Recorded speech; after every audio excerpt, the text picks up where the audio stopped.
So, ako nga pala si Jmar na nag-upload ng video. So, mag-upload ako ng video sa may, sa may TikTok account. Ito guys, yan nasa taas ko. So, yun yung TikTok account ko. Nandiyan yung may pangalan na malaking blue na nakalagay na Blicker.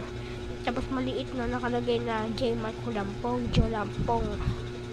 So, yan. So, kita tayo doon sa may TikTok ko. So, 200, followers wala. So, na kayo, follow na kayo doon sa may TikTok account ko. Nasa taas yan, Blicker Jmark. Blicker Jmark. TikTok account ko yun guys. So, goodbye na. So, ingat tayo ulit.